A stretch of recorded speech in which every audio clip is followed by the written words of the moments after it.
Thomas, Percy and the Coal. It was a beautiful morning on the island of Sodor. Thomas the Tank Engine's blue paint sparkled in the sunshine as he puffed happy along his branch line with his coaches Annie and Clarabel. Thomas made good time and soon arrived at the station where Toby and Percy were waiting at the platform. He was feeling very pleased with himself. "Hello, Thomas," whistled Percy. "You look splendid." "Yes, indeed," boasted Thomas. "Blue is the only proper colour for an engine." "Oh, I don't know. I like my brown paint," said Toby. "I've always been green. I wouldn't want to be any other colour either," added Percy. "Well, anyway," huffed Thomas, "blue is the only colour for a really useful engine. Everyone knows that." Percy said no more. He just grinned at Toby. They knew only too well that sometimes Thomas could be a little too cheeky for his own good. Later, Thomas was resting in a siding when Percy arrived in the yard. Percy pulled his trucks to a large hopper to load them with coal. Thomas was still being cheeky. "Careful, Percy," he warned. "Watch out with those silly trucks." Go on," muttered the trucks as Percy pulled each one under the hopper. "And by the way," Thomas went on, "those buffers don't look very safe to me." But he got no further. With a tremendous bump, the last truck passed the hopper much too fast. The coal poured down all over Thomas. "Help! I'm choking!" cried Thomas. "Get me out!" Percy was worried, but he couldn't help laughing. Thomas's smart blue paint was covered in coal dust from smoke box to bunker. "Ha ha!" chuckled Percy. "You don't look really useful now, Thomas. You look really disgraceful." "I'm not disgraceful," choked Thomas. "You did that on purpose. Get me out." It took so long to clean Thomas that he wasn't in time for his next train. Toby had to take Annie and Clarabel. "Poor Thomas," whispered Annie to Clarabel. They were most upset. Thomas was grumpy in the shed that night.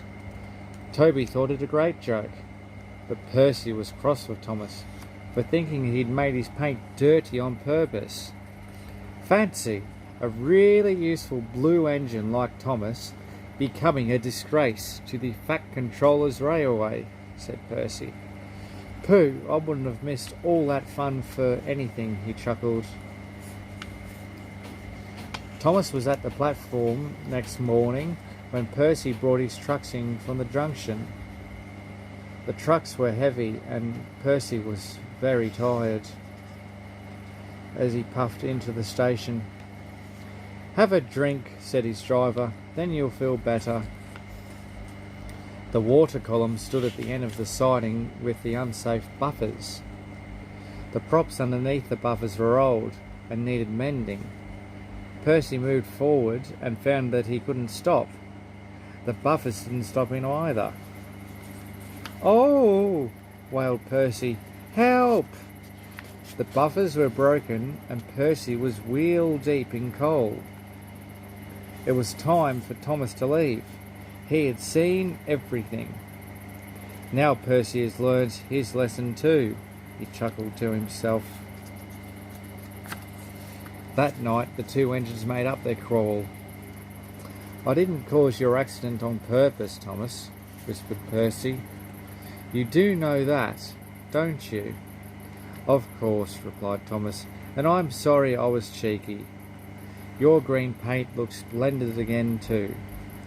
In future, we'll both be more careful of coal," he said wisely. Saved from scrap. The Fat Controller works his engines hard, but they are always very proud when he calls them really useful. "I'm going to the scrapyard today," Edward called to Thomas. "What, already? You're not that old," replied Thomas cheekily. Thomas was only teasing. The scrapyard is full of rusty old cars and machinery. They are brought to the yard and to be broken into pieces and loaded into trucks. Then Edward pulls them to the steelworks, where they are melted down and used again. One day, when Edward arrived in the yard, there was a surprise waiting for him. It was a traction engine. "Hello," said Edward. "You're not broken and rusty. What are you doing here?" "I'm Trevor," said the traction engine sadly. "They're going to break me up next week."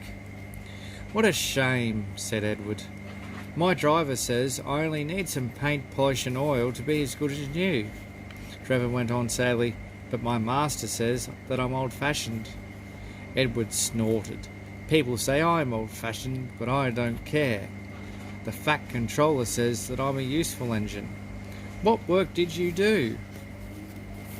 "My master used to send us from farm to farm. We threshed corn, hauled logs and did lots of other work. We made friends at all the farms. The children loved to see us." Trevor shut his eyes, remembering. "Oh yes, I like children," he said.